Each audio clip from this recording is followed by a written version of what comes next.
ଆରେ ସେଦିନ ଯେତେବେଳେ ତ୍ରେତୟା ଯୁଗରେ ମୁଁ ପହଞ୍ଚିଲି ଯାଇ କିସ୍କିନ୍ଧାରେ ସୁଗ୍ରୀବ ସାଙ୍ଗରେ ମିତ୍ର ବସିଲି।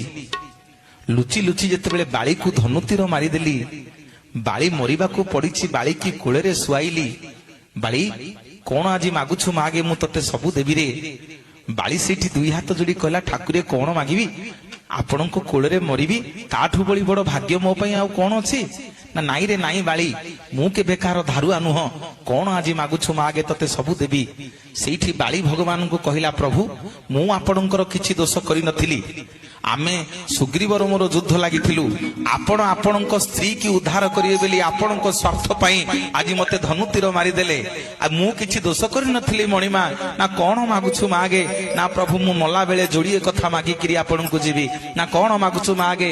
ନା ପ୍ରଭୁ ପ୍ରଥମ ମୋର ମାଗୁଛି, ଯୋଉ ହାତରେ ଆପଣ ମତେ, ଯୋଉ ପାପୁଲିରେ ଆପଣ ମତେ ଧନୁତୀର ମାରିଛନ୍ତି, ମୁଁ ଚାହୁଁଛି ପ୍ରଭୁ ସେ ପାପୁଲି ଆପଣଙ୍କର ନ ରହୁ।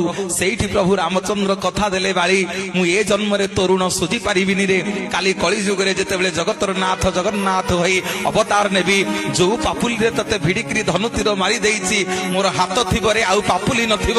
ଆଉ ପାପୁଲି ଥିବ ନା, କୋଉ ବାଳିକୁ ମୁଁ ଲୁଚି ଲୁଚି ଧନୁତୀର ମାରିବି।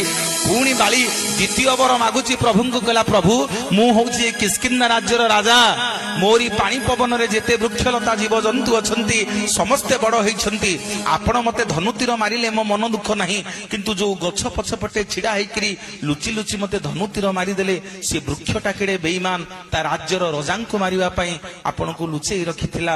ମୁଁ ଆଜି ମଲା ବେଳେ ସେ ବୃକ୍ଷକୁ ଅଭିଶାପ ଦଉଛି, ସେ ବୃକ୍ଷଟା ଭାରି ମିଠା, ଭାରି ଫୁଲେଇ, ତାର ପାଦ ଠାରୁ ମୁଣ୍ଡ ପର୍ଯ୍ୟନ୍ତ ସମଗ୍ର ଶରୀର ପିତା ହେଇଯାଉ, ଯିଏ ତାକୁ ପାଟିରେ ଲଗେଇବ ସମସ୍ତେ ତାକୁ ଥୁ ଥୁ କରନ୍ତୁ। ପ୍ରଭୁ ରାମଚନ୍ଦ୍ର ତଥାସ୍ତୁ କରିଦେଲେ।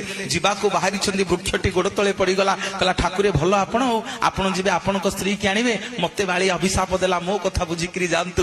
ସେଇଠି ପ୍ରଭୁ ରାମଚନ୍ଦ୍ର ସେ ବୃକ୍ଷକୁ କୁଣ୍ଢେଇ ପକେଇଲେ, କହିଲେ ମନ ଦୁଃଖ କରିନା ରେ ବୃକ୍ଷ, ମନ ଦୁଃଖ କରିନା, ତୋତେ ଯେମିତି ଆଜି ବିନା କାରଣରେ ବାଳି ଅଭିଶାପ ଦେଇଛି, ତୋର ସମଗ୍ର ଶରୀର ପିତା ହେଇଯାଇଛି, ତୋ ଭାର ମୁଁ ନେବି ରେ।